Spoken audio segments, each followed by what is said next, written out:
God Made Music, Grade 1, Lesson 27.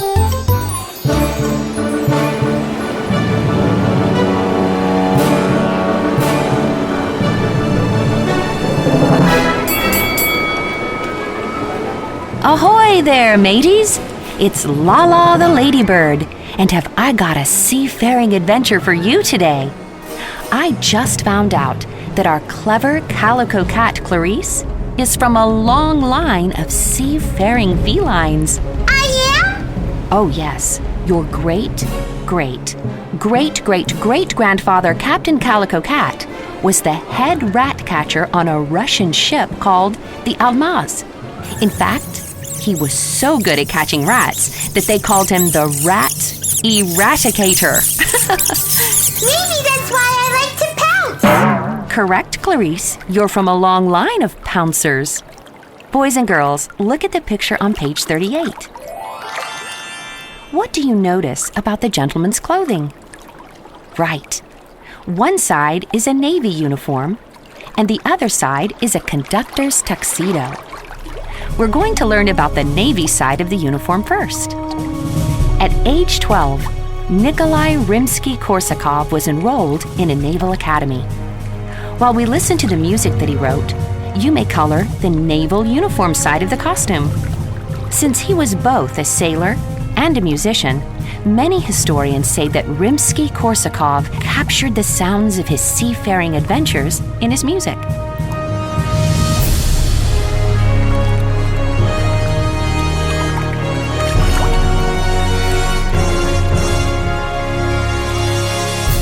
Try to visualize a great sailing ship and the adventures of a lifetime at sea as you listen and color.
No, he was from Russia, but he visited the United States. Boys and girls, we're going to follow the 3-year journey of this famous Russian sailor and composer.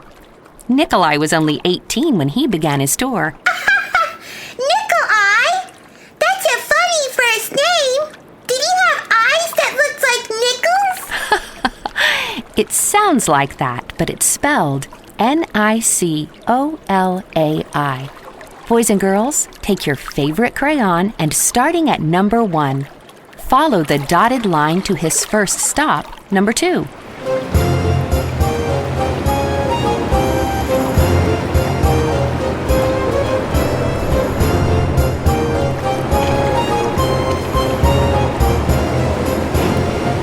Guess where his first stop was? The North Pole?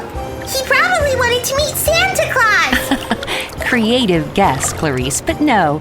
He sailed from Russia straight to the United States and landed at Niagara Falls.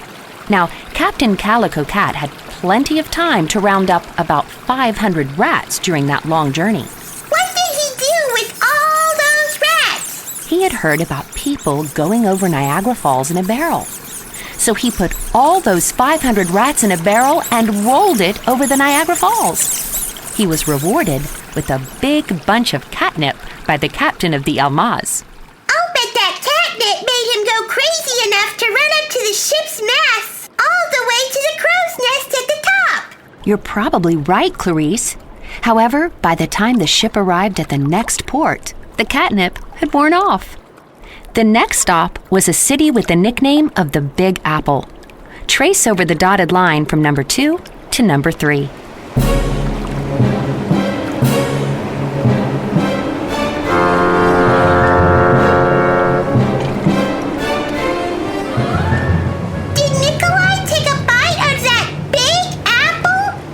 Did I hear someone mention apples, Miss Lala? I get particularly nervous when I hear the word apple because some people prepare roasted pigs and proudly serve them with a plump apple in their mouths. Please don't worry, Mr. Pig. We'll protect you from any roasting. We've been talking about a sailor that went on a 3-year tour of the world on a big sailing ship. The Big Apple was the nickname of New York City. That was one of his stops. Clarice, I'm really excited to learn about your 5 greats-grandpa, Captain Calico Cat. Where was the next stop? The port of Baltimore, Maryland, where Captain Calico Cat collected a lot of steamed crabs to go with his diet of rats. Trace over the dotted line from number 3 to number 4.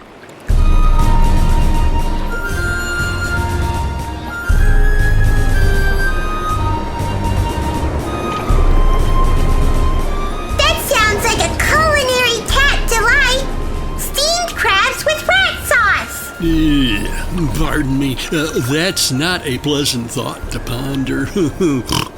Get on board, Mr. Pig, because we're going to dock at the ports that Rimsky-Korsakov visited on his tour of the world.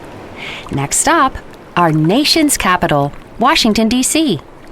Trace over the dotted line from number 4 to number 5.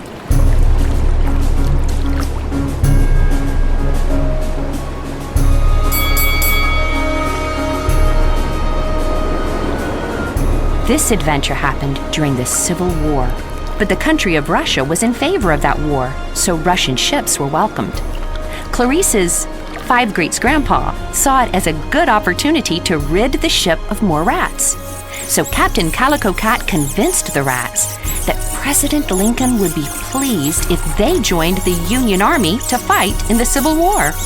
I hear that the rats joining the Union Army was the reason the North won. I think America already had its own rats. However, the rats on board the ship were taken a long way from America. The ship sailed all the way from America to Brazil.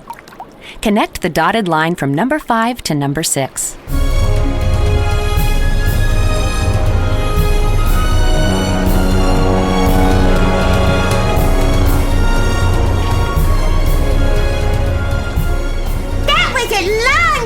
To be on a ship.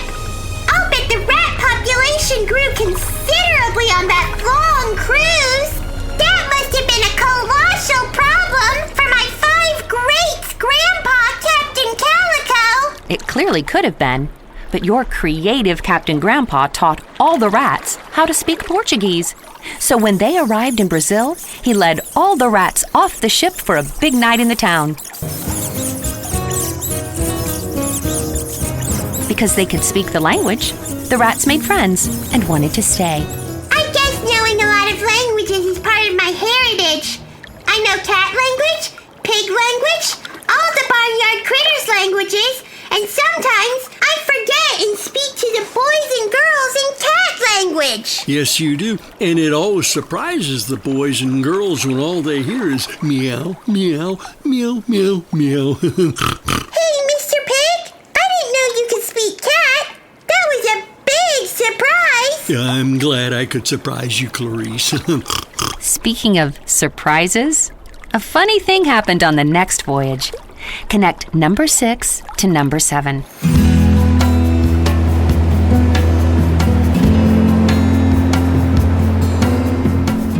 When they landed in Spain, Captain Calico Cat took flamenco lessons and taught all the rats how to dance.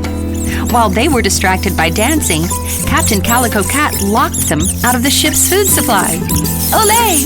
Well, their little empty bellies were filled at the next stop. Connect number 7 to number 8 of the country with the Leaning Bell Tower.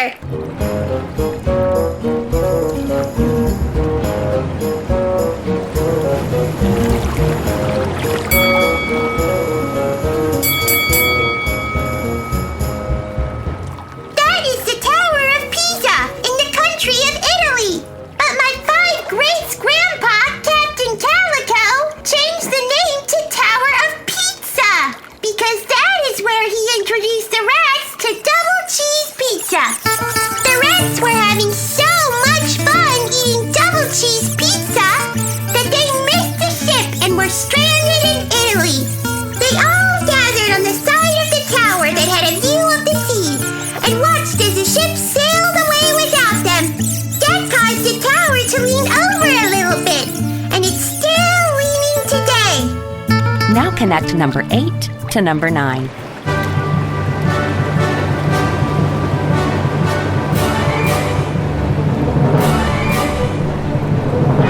Captain Calico Cat sailed on to France, where he discovered the French had a way of disposing of their rats: the guillotine. The poor, confused rats thought it was a carnival ride, and they all lined up for their turn. Then the ship sailed off without them. The French didn't chop off their little heads, did they? That would be so gross and a little bit naughty. No heads rolled. Once the rats lined up for the guillotine, the head rat was too cool to be fooled. He gave the command, "About face," and led all the rats to the Eiffel Tower, where their descendants live to this very day. France is particularly close to England. Did they make a pit stop there? Yes, they did. Connect number 9 to number 10.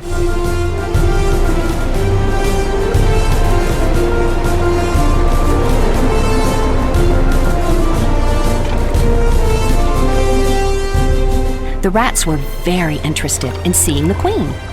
Mother Goose wrote a poem about their visit. I think this poem gives you an idea of their misadventure in England. Captain Cat, where have you been? I've been to London to visit the Queen. Captain Cat, what did you there? I frightened a little rat under her chair. Miss Lala, I'll guess that the Queen didn't take too kindly to rats in the royal palace. My ancestors visited the Queen? Maybe I'm royalty. I wouldn't mind wearing a crown. Clarice, how would you keep it from falling off when you pounce? You have a good point there, Mr. Pig. Back to our trip. Is the journey about over? Almost. We've covered in just a few minutes a journey that took Rimsky-Korsakov 3 years to complete. The stop before returning to Russia was Norway. Connect number 10 to number 11.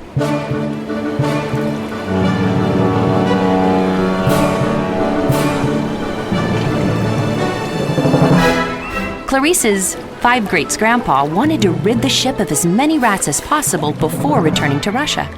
So when they pulled into the port of Norway and the rats saw all those wonderful Norwegian ships, Captain Calico Cat convinced the rats that Norwegian ships had much better food than the Russian ships did.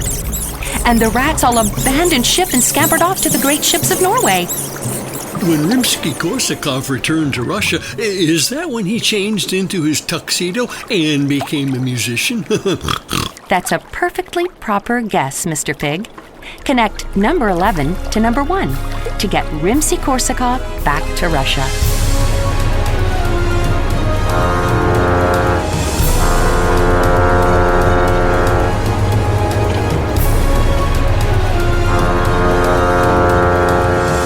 Did my 5 greats-grandpa stay in Russia? No, Clarice.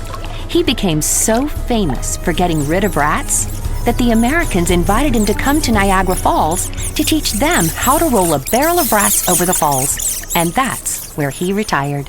So that's how I became a 5 greats-grand kitten, and where I got my pounce, and why I'm able to speak so many languages. One never knows, Clarice. Maybe that's what happened. At age 15, Nikolai took piano lessons and music composition lessons. He left Russia at age 18 for the 3-year adventure at sea that we just learned about. In fact, he was influenced by the music he heard in all the countries he visited. He even had a piano on the ship, so he could play the music he was composing. Can anyone tell me how old he was at the end of his seafaring trip? Miss Lala, I know the answer. He left on his trip when he was 18, and it was a 3-year trip. So that would make him 21 years old when he returned to Russia. That's when his music career actually began. Would I know any of his musical compositions? I think you would recognize a piece from one of his operas, but I don't think you'd ever recognize the title of the opera because it has the longest title of any opera ever written. The title is on page 38 in the white letters above the bumblebee. Let's try to read it together. Here we go. The Tale of the Tsar Sultan, his son, the famous and mighty Prince Gwizdon Sultanovich, and the beautiful Swan Princess. Phew, see what I mean? Why is there a picture of a bumblebee on page 38? Did the Swan Princess get a bee in her bonnet? You're a clever cat to notice that, Clarice. Only one song from the opera became popular. We still play it today. Boys and girls, as you color the musician tuxedo half of the picture of Rimsky-Korsakov, I'll play his most famous tune, The Flight of the Bumblebee.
Clarice, you pounced on my computer keyboard, and now everything is positively scrambled on my screen. That does look strange. It sure does. Now I'll have to get this fixed when I get back to the farm. Hey, better yet, maybe someone in Russia can help me fix my computer. You want to come with me, Clarice? A little kitten doesn't comprehend computers, but I'll come with you and see if I can learn something. Okay, here we go. A-dum, ba-dum, ba-dum, ba-dum, ba-dum. A-doodly-dum, da-dum, da-dum, da-dum. Goodbye, friends. We certainly learned a lot about Nikolai Rimsky-Korsakov and his seafaring travels and his contribution to music, along with the capricious adventures of Clarice's 5 greats-grandpa, Captain Calico Cat. This is Lala the Ladybird, reminding you that God gave the gift of music to great composers so that they could write music for us to enjoy.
Bye.